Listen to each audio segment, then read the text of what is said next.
చిన్న విషయం కదా.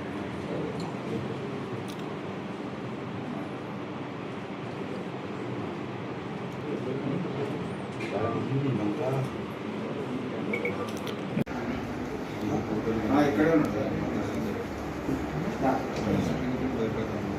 నాకు అసలు ప్రైవేట్ మాకు ప్రైవేట్ లేదు సార్. ప్రైవేట్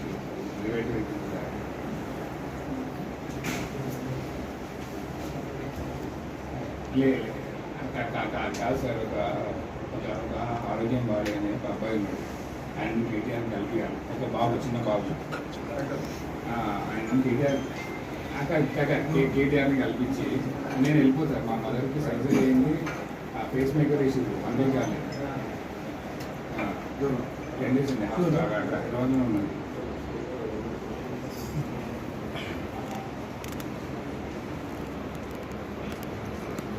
అసలు మేము ఆలోచన ఎప్పుడన్నా నా తరఫు నుంచి జరిగిందా మీకు?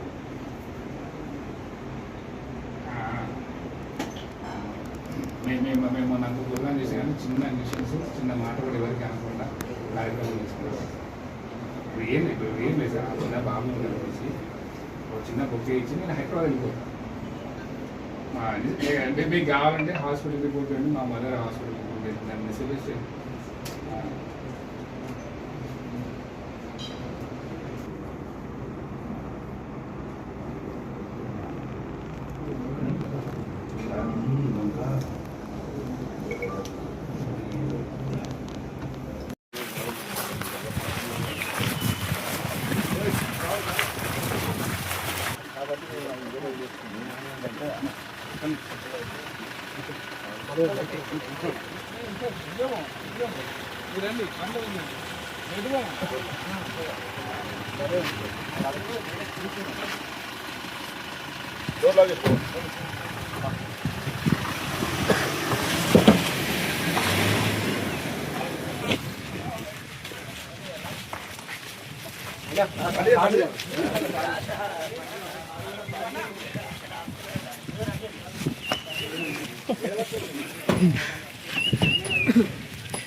కాళేశ్వరం పర్యటనలో భాగంగా ఈ ప్రశ్నించే గొంతుల్ని ఆపే ప్రయత్నంలో భాగంగా పోలీసులతో అక్రమ అరెస్టులకు పాల్పడుతున్నారు. దయచేసి మేము ప్రశ్నించాలి, మీరు సమాధానం చెప్పాలి, కానీ మమ్మల్ని ప్రశ్నించకుండా మా గొంతులు నొక్కేస్తే మాత్రం ప్రజల తిరుగుబాటు మొదలవుతుంది. ఖచ్చితంగా దయచేసి ఇట్లాంటి అక్రమ అరెస్టులు నిలిపివేసి మేము ఏం అడుగుతామో, మేము ఏం చెప్తామో దానికి సమాధానం చెప్పడానికి ఎదురు చూడాలి. కానీ ఇట్లా అక్రమంగా అరెస్ట్ చేయడము, ఇళ్ళకి వెళ్ళి 4 గంటలకి 5 గంటలకి వెళ్ళి అందరినీ, మా కార్యకర్తలందరినీ అరెస్ట్ చేసి మమ్మల్ని ఆపాలని చూస్తే, కామన్ పబ్లిక్ మాత్రం రోడ్డు మీదకి వచ్చి మిమ్మల్ని వ్యతిరేకిస్తే మాత్రం మీకు ఇంత దుర్మార్గమైన పాలనలో కామన్ పబ్లిక్ ఇప్పుడు తిరుగుబాటుకు మొదలైంది. కాబట్టి ఖచ్చితంగా ఇట్లాంటి చర్యలకు పాల్పడొద్దు, కార్యకర్తలని హింసించొద్దు. ఇప్పటికీ మీరు ప్రజల్ని హింసిస్తారు, పేదోళ్ళని హింసిస్తారు, బీదోళ్ళని హింసిస్తారు, ఇల్లులు కూడా కొడతారు. ఇట్లా చేస్తేనే ఏమైందంటే కొన్ని దేశాల్లో తిరుగుబాటు వచ్చేసి ఆ దేశాల్లో ఉన్న అధ్యక్షులనే చెత్తకుండా పడేసిన రోజు ఉన్నది. మీరు ముఖ్యమంత్రి కావచ్చు, ఎమ్మెల్యేలు కావచ్చు, వాళ్ళు కావచ్చు, వీళ్ళు కావచ్చు, కానీ ఇట్లాంటి అణచివేతకు గురి చేస్తే తిరుగుబాటు సహజంగా ప్రజల్లోకి వెళ్ళి మొదలవుతుంది. ఆ తిరుగుబాటుని ఆపే శక్తి ఎవరికి ఉండదు. కాబట్టి ఇట్లా మేమేం ప్రశ్నిస్తామో మీరు చూడాలి, మీరు సమాధానం చెప్పడానికి రెడీగా ఉండాలి. కానీ ఇట్లా ప్రతి ఒక్కరిని 4 గంటలకి 5 గంటలకి ఇంట్లో చిన్నపిల్లలు ఉంటారు, పెద్దోళ్ళు ఉంటారు, పేషెంట్లు ఉంటారు, కొంతమంది కార్యకర్తలు ఇళ్లలో, వాళ్ళందరూ 4 గంటలు తీసుకుపోయి అరెస్ట్ చేయడం పూర్తిగా అన్యాయము. ఇట్లాంటి అరెస్టులను మేము పూర్తిగా ఖండిస్తున్నాం. ఇప్పుడు ఖచ్చితంగా కేటీఆర్ గారి సారథ్యంలో వాళ్ళు చేసే కార్యక్రమాలకి మా కార్యకర్తలందరూ అండగా ఉంటారు. కార్యకర్తలందరూ ప్రజెంట్ అన్ని పోలీస్ స్టేషన్లో మా కార్యకర్తలతో నిండిపోయింది. మరి ఇంత దుర్మార్గమైన అరెస్టులు ఏ ప్రభుత్వంలో చూడలేదు. నేను చెప్తాను, తెలంగాణ ఉద్యమం టైంలో కూడా 4 గంటలకు 3 గంటలకు వచ్చిన నియంతృత్వాన్ని మేము చూడలేదు. అప్పుడు కూడా ఏంటంటే పోలీస్ వ్యవస్థ అంతా కూడా కార్యకర్తలు కానీ, టీఆర్ఎస్ శ్రేణులకు కానీ, తెలంగాణ ఉద్యమకారులకు కానీ అండగా ఉండేది. కానీ ఇప్పుడు అంత అన్యాయంగా అరెస్ట్ చేయడం అనేది ఏ ప్రభుత్వంలో జరగలేదు. ఇప్పటివరకు ఇక్కడ నేను చూడలేదు.